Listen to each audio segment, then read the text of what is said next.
Well, today we're beginning to the chapter on families and aging, and we're only going to go through families this week. So we'll go go that far and pick up aging next week. So the first question asked in this chapter is, what is family? And the definitions of family used to be mom, dad, and the kids, basically, in a nuclear family in the United States. And so that's changed, obviously. Let's look at your textbook's definition, and I'll give you one from another current textbook. So, what is family?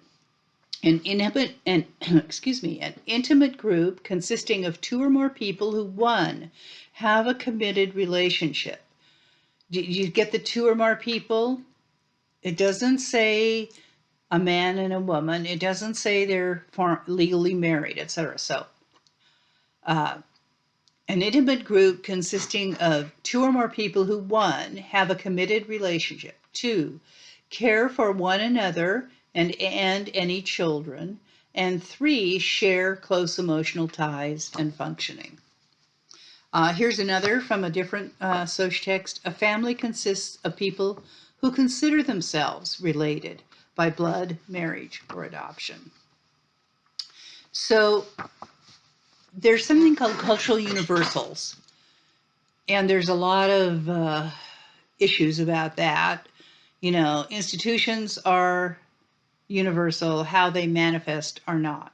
So here's how families are similar worldwide. There's some form of the family, very divergent forms, but there's some form of the family everywhere in the world. So and they're similar worldwide in the functions they perform. The way they perform those functions is very different, but the functions are pretty much the same. So the first function that they can learn different orders in different textbooks. So I guess your textbook thinks this is the most important. Regulating sexual activity. So all societies have norms around this issue: who can have sex with whom and when. It also includes the incest taboo within that regulation of sexual activity. Who can have sex with whom and when. But I want to point out to you that the incest taboo is not the same in all cultures. In fact, even in our own country, it differs from state to state. Some states have laws against first cousin marriage, some do not. In some cultures, when we get to who do you marry, you'll see sometimes a relative is a preferable marriage partner, so it varies. And the ancient Egyptians married their brothers and sisters, and in some cases their fathers. So there you go.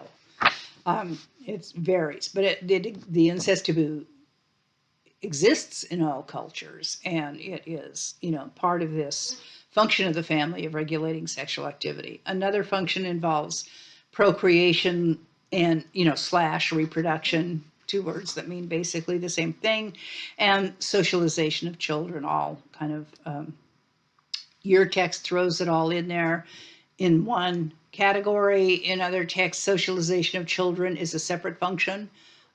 So in this case, reproduction, socialization of children. So procreation is an essential function to replenish the population. All societies have rules about how to do that, who can do it, when you can do it, et cetera, et cetera. And then the socialization of children is really crucial to holding a culture and a society together, because that's where we learn the rules, right? Well, first we learn the language, and then through language, pretty much we learn the rules, the norms, the values, beliefs, that type of thing. Economics is another function of the family. Families are an economic unit. They provide food, shelter, etc.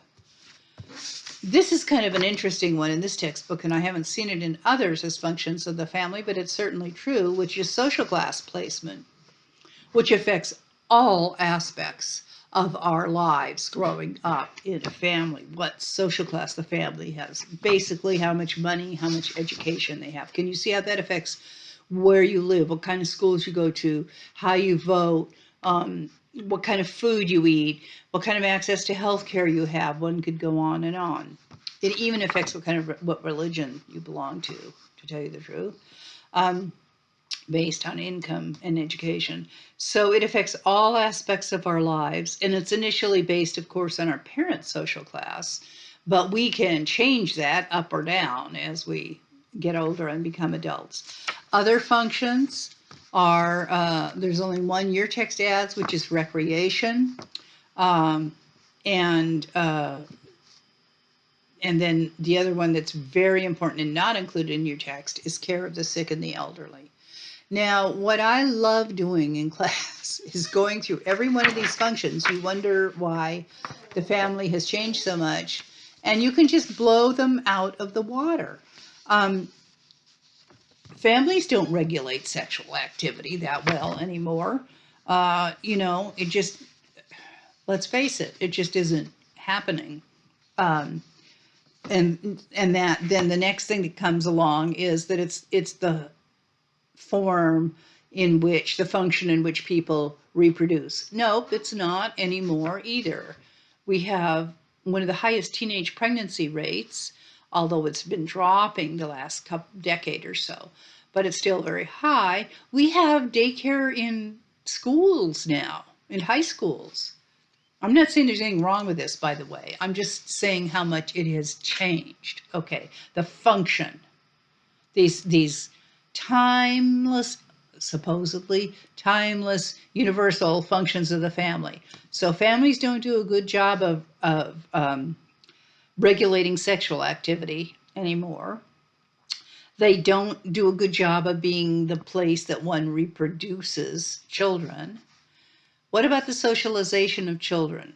Well, those early years are crucially important, but it's now where do children spend the most number of hours once they're either preschool or kindergarten age, okay, in school.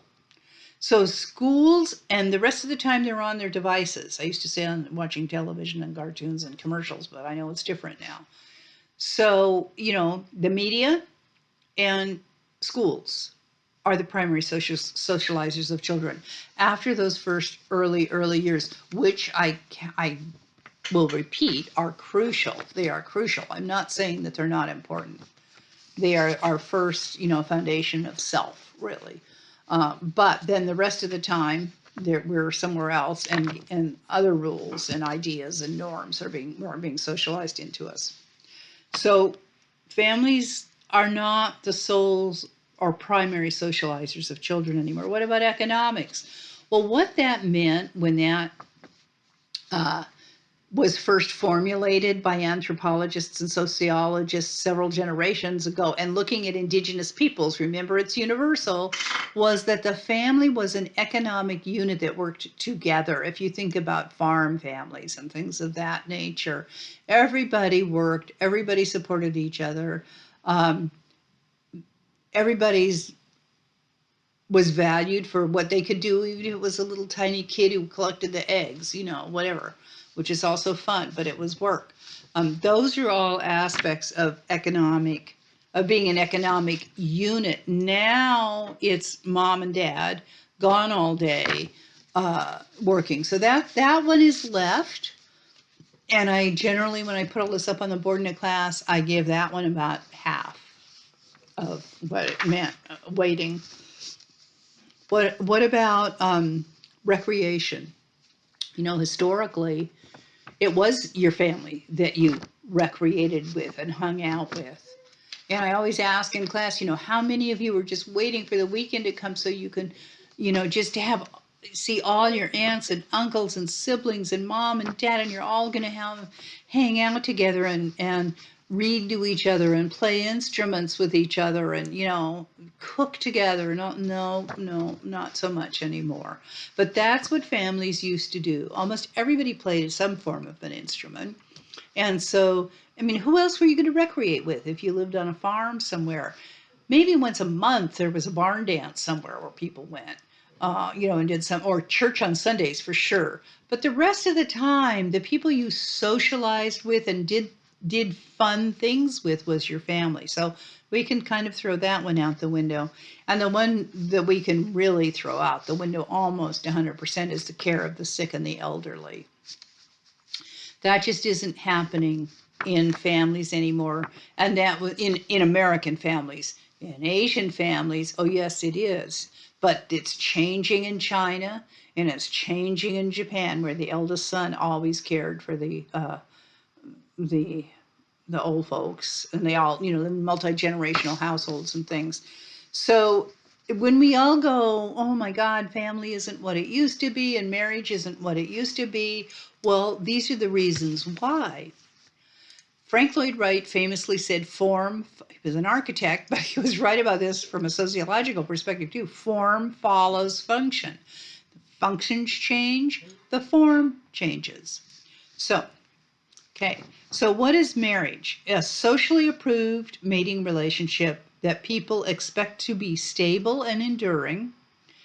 But that's not true in all cultures, by the way, that they expect it to be stable and enduring. But in general, that's true in certainly Western culture, most cultures, it's true. There's also a true and false quiz right around here in your text that it would be fun for you to look at and take if you haven't, see what you think. So we're going to look at endogamy and exogamy now, because these are various two major forms of marriage. Endogamy is marrying within the group. It's often used interchangeably with homogamy. I wish I could put words up on a board for you. Any suffix that is gamy, G-A-M-Y, refers to a form of marriage. Whatever the prefix is tells you what that form is. End means within. So endogamy means marriage within a group. Homo means the same. So homogamy means marrying people the same as you, which would be within your group. So that's why they're used interchangeably. So it's the cultural practice of marrying within one's own group that can be caste in India, clan in Native American and other indigenous cultures. It can be religion. Historically, Jews married Jews. It can be race and ethnicity. In the African American community, there's some issues about black women marrying in exogamy, marrying white men. That's a form of exogamy. I got it reversed. It's black men marrying white women that's an issue in that community to a certain extent. So that's what endogamy is. It's marrying within the group. People generally marry people with the same levels of education, the same social class in terms of income, the same religion, any of those things are endogamy. Exogamy is the opposite. It's marrying out. Ex means external. Okay, so it's a form of marriage where you're marrying externally. So, and that's often used interchangeably with heterogamy. Hetero means different.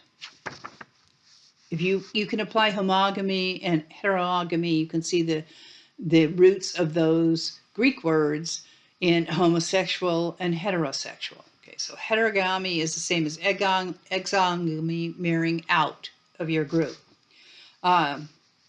So a Jew marrying a Christian, or any other religious combination you want to think of. People marrying interracially, which was illegal in the United States for years and years and years in the South, certainly all the southern states. It's not anymore. The Supreme Court ruled on that, but it was, as you know, from the first chapter. So how do families differ worldwide? Well, the nuclear family is what we think of as family, mom, dad, and the kids. And when I was in school, it was mom, dad, a brother and a sister, and a cat and a dog, Spot and Fluffy. Jane and Dick were the kids. So it's a married couple with their biological or adopted children. That's the nuclear family. An extended family is a family composed of multiple generations. So parents, children, other kin, aunts, uncles, grandparents, etc., etc. What about, and as you know, I'm sure, in America, the nuclear family is common, and in other cultures, it's an extended family that's more common. So, residence patterns, you may never have thought about this. Man, I miss my board because there's so much terminology to learn here, and it's interesting terminology to know. So there's patrilocal, matrilocal, and neolocal. Okay, local is the suffix of all of those words, and it means just what it sounds like. It's a locality, a place. Patri is the Latin for father. It's where the word term patriarchal and patriarchy comes from. In a patrilocal system, the bride moves to the husband's family's home, as in India, for example. Okay. In a matrilocal system, the groom moves to the wife's family's home. So the Navajo, for example, in America. There are other examples, but let's stick with that. Okay. Because matri is mother, right? Matriarch, matriarchal, mater, matrifocal, all of those words. So this is the mother's side. Neo means new. So neolocal is what our system is, where generally, where a couple gets married and then establishes a separate and new neolocal household. There's also something called the boomerang generation, which is now young adults moving back into their parents' home. And that has a lot to do with primarily with economics. Since the 2008 Great Recession, that really started happening big time. It has to do with education. People find out can't make it on a high school diploma and they have to go back to school, or even if they have bachelor's degrees, to really have a middle class income, they need to have a graduate degree, and they wind up moving back into their family's home. There's a statistic about American males, like 18 to 30, like 30% of them still live at home. It's really quite interesting, which never used to be the case at all. It's rather a new phenomenon. And females move back home too. It just seems to be there's more males right now. So that's called the boomerang generation. So what about authority and power in families? In a matriarchal culture, and there is no such thing, it makes me upset that the text would use this terminology. What anthropologists call it is matrifocal. The focus is on the female because there's no one's ever found an example. Arche refers to power over, okay? No one's ever found a culture on earth, historically or currently, where women oppress males. Okay, they don't lock them up in chastity belts. They don't veil them and keep them in the house. They're not horrible to them and beat them and all of that kind of thing. So matriarchal is really not a correct terminology. I know it's used out there in general population, but I think since you're in college, you should know that the correct term is matrifocal. In a matrifocal system, the authority and power resides with the female. I want to talk about the Navajo again. All the property belongs to grandma, right? And the clan names of all the kids, we'll talk about this later, are grandma's clan, not dad's clan. And when grandma dies, all the property goes to the eldest daughter, and it just starts all over again, right? So that's a matrifocal culture. They talk about the mozo is pronounced mozo in your text, and I'm going to try and put something up about that as well. There's a wonderful book about the mozo culture in China, in the foothills of the Himalayas, called Leaving Mother Lake.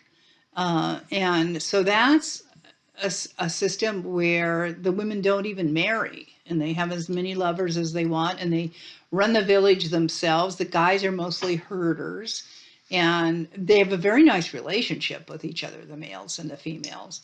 But at any rate, you can read more about that. Now, a patriarchal system is what we're more familiar with, and that is patriarchal, because that kind of power and authority is not just authority as it is in a matrifocal culture. It's real power. It's real power. And I mean, we tend to think of it with Muslim countries with veiling and female genital mutilation and a variety of other things, stoning women who, have sex out of marriage or before marriage, whatever. But we're at the end of this chapter, we get to violence in families, partner violence, and you'll see that this is very common in Western cultures as well. That kind of power, not just authority. So that's the most common, and if you think about even we are a bilineal culture. We trace our lineage from both parents. Not all cultures do. Some are what are called unilineal. They trace it from either one side or the other side. We're bilineal. However, most of us have our father's last names. And if we're female, when we marry, what do? We change our last name to our husband's name. That's an element of a patriarchal culture. It tells people who you belong to. That's the history of it way back. Okay, so and in egalitarian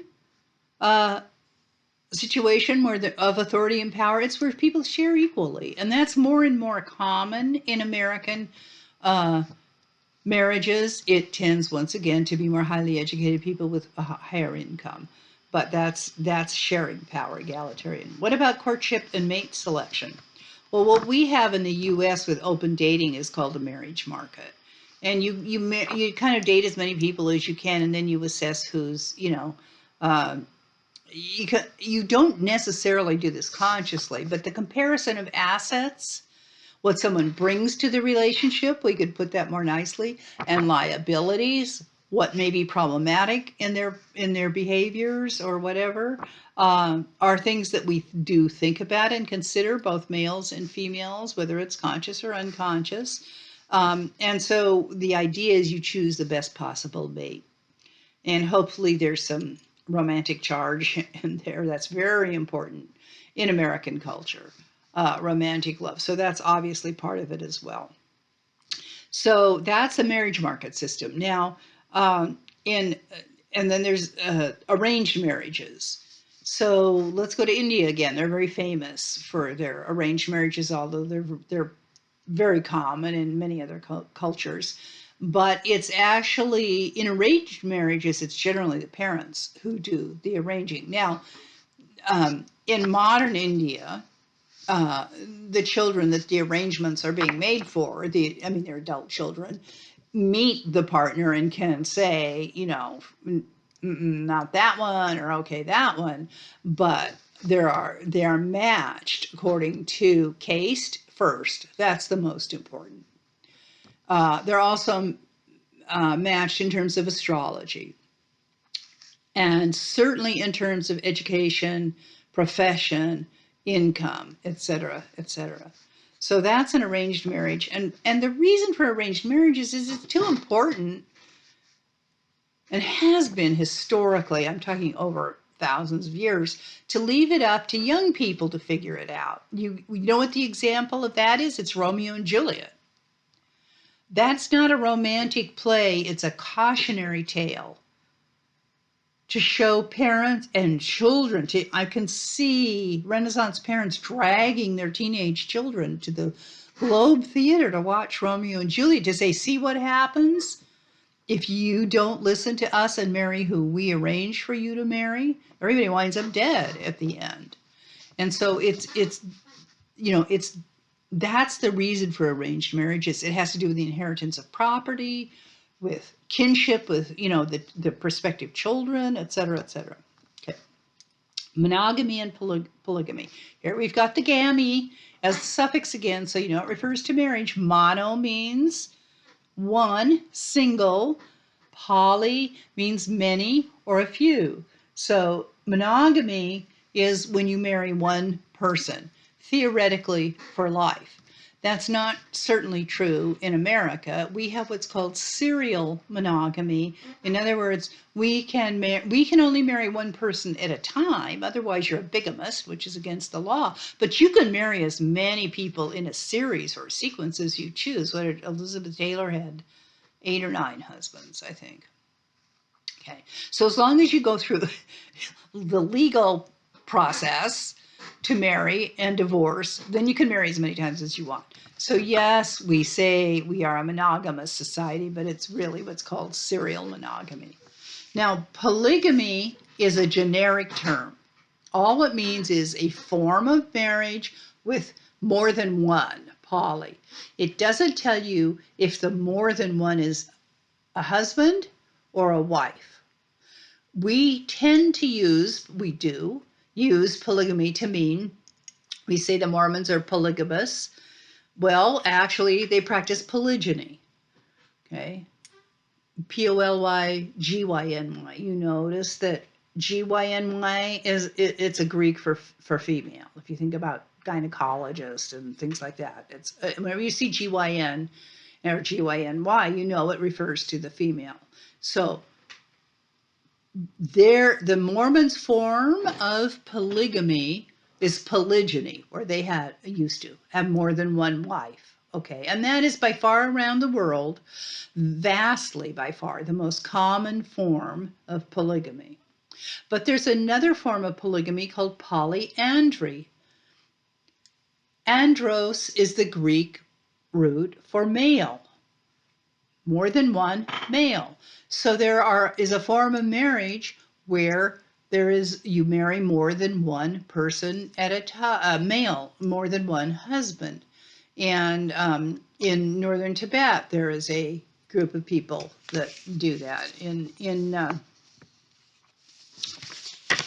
Strange Relations film, you'll see that. So that's called poly. That's only a very small percentage of cultures that practice polygamy, practice polyandry. I think it's like 10% or something like that. So marriage and divorce. As you probably know, the U.S. has one of the highest marriage rates, but also highest divorce rates in the world. So by the ages of 65, 95% of Americans have been married at least once. Over a lifetime, half of first marriages end in divorce, approximately. Even so, it's interesting when you do the research, most people aren't disillusioned about marriage. About 85% of divorced people remarry, about a half of them within 4 years, and 8% of people who've been divorced have been married 3 times or more. There, we got Elizabeth Taylor in there. So what are the trends with marriage and divorce? Well, the rates of both rose steadily in the 20th century, but they've declined since about 1990.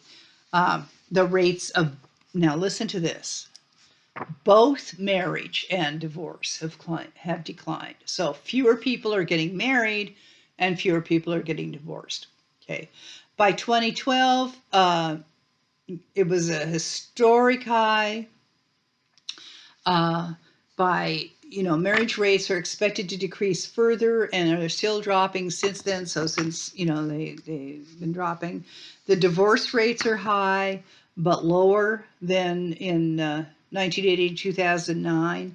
In first marriages, on the average, first marriages last about 9 years, but they're lasting a bit longer now.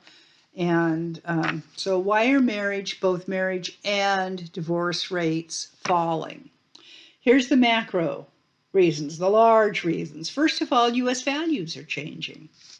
In 2010, 30% of the people, a third of Americans that they interviewed, said that marriage was becoming obsolete. And that's because, on a macro basis, many of the traditional reasons for marrying have become obsolete. Having children you don't have to necessarily be married anymore. Believing that people should marry has changed. That's not such a great norm anymore. And only 30% think that premarital sex is immoral now. So that means 2/3 of the people interviewed did not think it was. Now, you take that back to the 1950s, and think what those figures would have sounded like. 2, the economy. The economy greatly affects marriage and divorce. The economic depressions and recessions and unemployment delay marriage, and especially for men. And when incomes plummet, people who are already married can't afford to get divorced, right? And break up the household and, set up separate households, which costs even more money. What about demographic variables? Age at first marriage has decreased dramatically. So that reduces the rate of marriages as age of marriage increases. You used to get married a couple of generations ago right out of high school. That's where June weddings come from. Okay. As soon as you graduated from high school, and you only went to college if you were a female, in our mother's generation, if they went at all, or in your case, grandmothers, was to find a husband, basically. So people with college degrees have higher marriage rates, and they're obviously marrying later if they have college degrees. The increasingly highly educated people are marrying each other, so we're back in homogamy or endogamy, like marries like. There's a growing what's called the marriage divide between those with and without college degrees. People with bachelor's degrees or higher have lower divorce rates. See, all of these are reasons to stay in college, right? And another reason they stay married is because they have higher incomes, they have better benefits, et cetera, et cetera. Okay. What are the micro level or individual reasons? For low marriage rates, it's about 80% of people that they interview say that love is extremely important. And it turns out, doing the research, that it's not funny, but I'm just telling you that about a third of them are still waiting for that true love. So that is delaying low marriage. That's delaying marriage and adding to low marriage rates. The most common reason for divorce are infidelity, substance and spousal abuse, continuous disagreements about how to raise children, and expecting to change a partner after marriage. Watch out for that one, folks. What about cohabitation? Now that's increased, right? So the trends are, in 2013, 49% of all households were cohabiting, and most of the decrease in marriage was due to cohabitation. So on a micro level, it has to do with what they call, on a micro level, and one example of cohabitation is what's called dating cohabitation, where you're actually just dating, but it's an alternative to singlehood. It's convenient. Your finances, you can share rent, that type of thing. There's sexual accessibility. And you're not really necessarily, that's why it's called dating cohabitation. You're not really thinking necessarily about marriage, but it's a convenience, okay? Premarital cohabitation is different. That's people who know they're going to get married or think they're going to get married, possibly going to get married, and they live together premaritally, kind of trying it out, seeing if it works. So that's the micro level. On a macro level, 3 out of 4 people interviewed say that they're delaying marriage due to finances, due to economic issues. And many Black and Latino women prefer not to get married and have that autonomy because they'd like to have a good provider and a good father and that type of thing. Barring that, they'd rather do it alone, raise children alone, or just be alone. So high income and education have little to gain from cohabitation. So people with high incomes and high educations tend to get married rather than cohabit. They do. It's not that they don't cohabit. It's their rates are lower cohabiting and higher getting married. So does cohabitation lead to better marriages?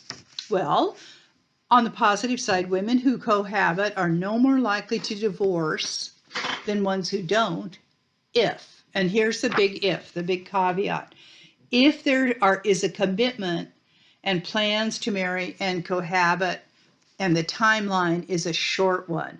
So people who cohabit in that premarital cohabitation do not have higher divorce rates. But if it goes on forever and there's no commitment, then when they do, when they marry. Also, it depends on age, socioeconomic status, commitment, and attitudes towards marriage. What about non-marital childbearing? Well, I referred to that a little bit earlier about reproduction being a function of the family. Most Americans have children. 9 in 10 Americans 45 or older either have children, that's 86%, or wish they had. And that's about the same since about 1990, but the birth rates have dropped by 11%. So in reality, that's actually not what's happening. But the exception to this, the drop in birth rates, is non-marital childbearing. So people who are not married has increased significantly since 1970. I was amazed at this statistic. I'd forgotten about it. Nearly 1/2 of American men ages 15 to 44 say that at least one of their children was born out of wedlock, which is a new record as of the time that your book was published. So trends. Think about this. In 1950, only 3% of births were out of wedlock. Now, granted, it was probably higher than that. That's only what we knew about, right? But still, 3%. Okay. 2013, more than 1.6 million births were born out of wedlock. 41% of all births. That's 4 out of 10 babies are born out of wedlock. And it too is probably underreported. That's only the 41% is all we really know, right? Okay. Now, this is not so much a moral issue, at least not for me and not for social sciences. It is an issue of economics, etc., and socialization, what those kids have or will have in their lives in terms of resources. Okay.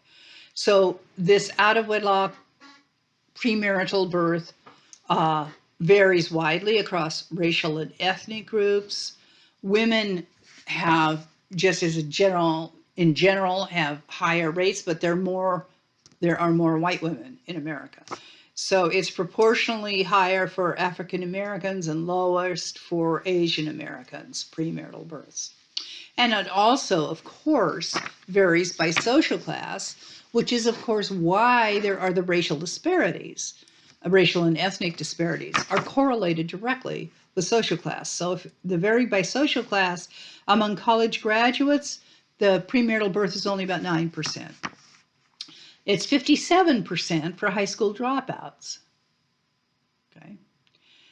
The percentage decreases of premarital births as household income increases. So consequently, it's the poorest, it's at least educated women who are most likely to have babies. And that's where I want you to see the connection with ethnic and racial disparities in proportions of out of wedlock birth. And so that decreases for those poor and uneducated women their and their children's chance of moving up. So unmarried teen births, remember I said that rate has dropped in the last couple of decades. It peaked in the 1990s and it's declined steadily since then, but we still have a very high teenage pregnancy rate in America. And 20% of the teens who have babies premaritally have more than one, have repeat births that are premarital. Not married. So why has non-marital childbearing increased to the extent that it has? On a micro level, teens don't use contraception properly, generally, and often they have absolutely no education in how to use contraceptives. Also, teen males often don't want to use condoms, so you saw a lot of it's about contraception and not understanding reproductive processes. What about demographic variables? Well, once again, social class, you're probably getting sick of hearing this, but it's true, is a key factor. Educated women are more likely to postpone childbearing. until marriage. They're more likely to use family planning and to use it correctly. And they have more decision-making power in relationships. That's another key point. And how gender, race, and ethnicity intersect is this way. Among Black women, 31% choose single motherhood. And that's compared with 22% of Latinos and only 9% of white women. So, as your text points out, it can be a rational choice and one of necessity for Black women. So, what are the macro level variables? Well, it's not a huge stigma anymore. You know, when I was in high school, if a girl got pregnant, she was just gone. She could have been going to be the valedictorian of the class, but she'd be there one day and gone the next. And nobody asked what happened to Janie because everybody knew and nobody talked about it. Well, it's not like that anymore, thank heavens. So that's one reason that there's been an increase in non-marital births, because that huge stigma is not there anymore. It's become normalized to a great extent. I talked about daycares in high schools and things of that nature. In other countries, it's much lower out of wedlock or non-marital birth rate, like South Korea, for instance, because it's still horribly stigmatized.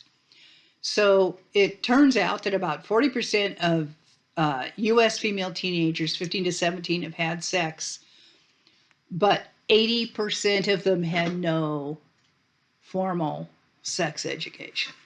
So right there, you can see why the non-marital non-marital birth rate is so high. One major reason. Single parent households, what are the trends? There's many more children living in them today than in the past years and generations, which I'm sure you're aware of. And this too varies by socioeconomic class, race, and ethnicity. So why have female heads of households increased? On a micro level, well, it's similar for non-marital childbearing, the same issues: sex at an early age, not using contraception at all or incorrectly, multiple partners, and most fathers of non-marital children don't spend much time with their children. The fathers are young, low education levels. They can be incarcerated. They're not making much money, so they're not paying child support. And they also don't live with the children, and they don't know much about them, and they are moving from one relationship to another. The demographic variables, it's especially social class for this increase in female single heads of households. They're not college education. College education makes a huge difference. They're not college educated, but not all of them are poor. It's interesting, 17% of single parent family of mothers have a college education. So 17% of them do, and 38% own their home. In African American and Latino families, there's often a male presence, even though they're single heads of household females. There's grandfathers and uncles and brothers and all kinds of folks around that provide economic assistance and socialization and other support. And then there's what's called fictive kin, which comes from fiction, made up, people that are considered relatives that aren't necessarily, and they're accepted as part of the family. So they provide also some male input into the children's lives. What about on a macro level? Well, single parenting is not as stigmatized as it used to be. Once again, female heads of households. And on a macro level, also economically, it's a lot harder to be a single mom, unless you're, a lawyer or a doctor or something of that nature. Now we're going to look at family conflict and violence. So it's called, the terminology is intimate partner violence, and it refers to, this is how this works, refers to current and former spouses couples who live together, and current and former boyfriends and girlfriends. This is a huge, huge epidemic problem in America. As I'm sure you know, there's been an enormous increase in this since COVID and isolation. And once again, if you're interested in this subject, there's a ton of information on the internet about it just historically, and also the increase with COVID. So as you all know, I'm sure, we're much more likely to be assaulted or killed statistically by a family member or a current or former spouse or a boyfriend or a girlfriend than by a stranger. Okay, we're all afraid of those muggers and those horrible people, but statistically, especially if you're a female, you are much more likely to be assaulted or killed by somebody you know. So what are the trends about this intimate partner violence? Well, it's pervasive in the United States. Nationwide, 36% of females and 29% of males have been victims. And as I said, that's your textbook statistics to 2012 to 2014, somewhere in there. I'm sure it's much more now, particularly with the COVID. Nearly half of all adults have had some kind of experiences with this. And there's also what's called, what this is psychological aggression. So half of us have experienced psychological aggression by an intimate partner. But female victims of psychological aggression outnumber males in other forms of aggression. And there's a figure you can look at in your book. I checked on the internet, the number of victims of interpartner violence rose to 2,237 in 2017. It was a 19% increase. What I looked up was homicides, and they were all gun related. And women are much more domestic killings increased by 26% from 2010. Women are much more likely than men to experience it over a lifetime, as we've said. And when victims survive assaults, 40% of women suffer serious injuries compared with 5% of men. Why does it occur? Well, the reasons are complex, but they're fairly obvious, I think. So on a micro level, violence escalates if one or both partners are involved with substance abuse, either alcohol or drugs. If they have more children than they can afford. If either of them was raised in a violent household, socialized into violence. Low self-esteem, a controlling personality, a gun in the house. And I added how males are socialized in that concept of toxic man. I'm sorry, I should clarify that. How many males are socialized into what's called toxic masculinity, which kills and can kill and cut off empathy for others. The most common issues that escalate into violence in households come from 4 sources. And it's not just households, but it can be boyfriends and other types of things. One is gender role expectations. Who does what housework? Okay, that's an interesting one to cause somebody to get killed or horribly beaten up. The second one is money, spending money and saving money. The third is children, especially discipline. And the fourth is infidelity, both personal and online. So what you got here, the 4 are gender issues, gender role expectations, money, children, and infidelity. So what are the demographic aspects of this? It often begins at a very young age, violence within family situations. 22% of females, 15% of males have experienced it between 11 and 17 years old. Women in households with less than what today would be, I upped it from what your book says, a $9,600 annual income, so around $10,000. Women in households with less than that annual income today are nearly 7 times more likely to be abused than those with upper middle class incomes. At a macro level, you got unemployment and poverty. See why COVID too has increased these things when you look at all of this. So unemployment and poverty, absence of legal or social sanctions, the scarcity of shelters, resources, and often women don't report this. More of intimate partner violence goes unreported than reported, out of shame, fear of retribution, that type of thing. And now we'll look at child maltreatment, also called child abuse. Here's the trends. As I'm sure you're aware, only a fraction of cases are reported. In 2012, this is just so shocking, and I'm sure it's higher now. There were 686,000 children who were victims that we know of. Okay. And neglect is the most common type of maltreatment. From birth to 17, girls are slightly more likely than boys to be maltreated, and almost 81% of perpetrators are parents. Why does it occur? Well, at a micro level, it's most common in single parent and step parent households, households with mental illness, with substance abuse. If there is adult or sibling abuse already occurring, and if the child has emotional, developmental, or physical disabilities. So those are the characteristics of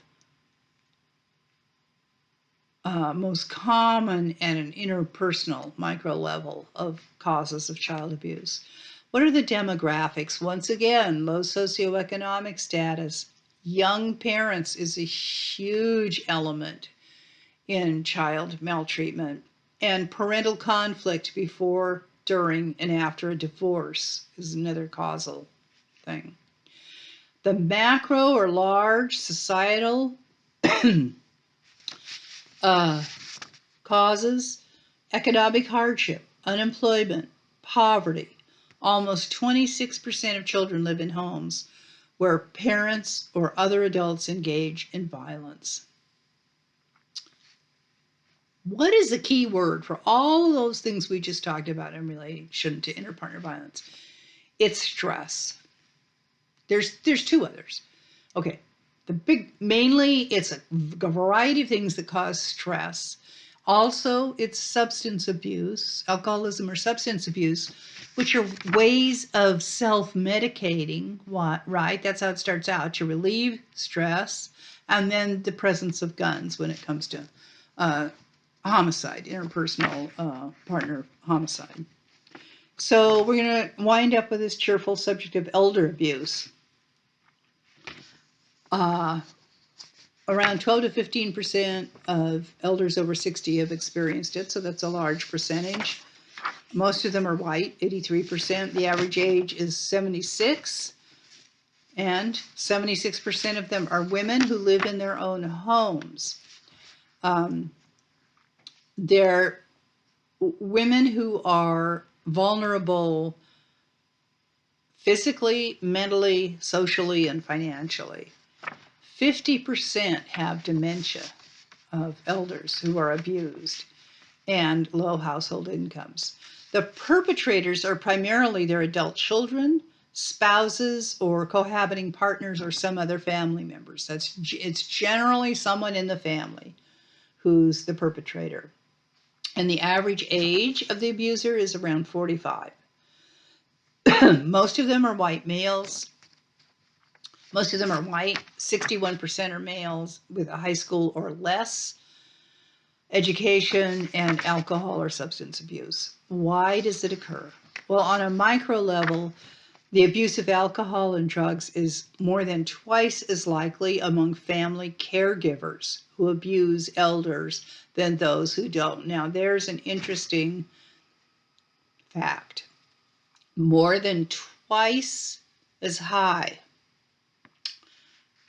is alcohol and drug abuse among, if you take all the people who care for their families, who are family caregivers and part of the family, more than half of them who use alcohol and drugs are abusers as compared to those who don't abuse. Both victims and offenders tend to have a childhood history of violence, of experiencing family violence, poor family relationships, communication problems. And as we said above, elders who have cognitive impairment of some kind are abused at higher levels. A shared residence is a major risk for elder abuse. Financial distress. You know, this occurs at even middle class levels, as your book points out, because if you're really poor, you may have access to public services or public institutions that the elders can be placed in. If you're wealthy, you can have, a country club nursing home or the best in-home round-the-clock care that isn't family. But if you're middle class, you don't have access to benefits, to public service benefits, nor can you afford, uh, a nursing home fee. So, or hiring people to come in. So that's where that dilemma comes in. Well, on that cheerful note, we'll quit for this week.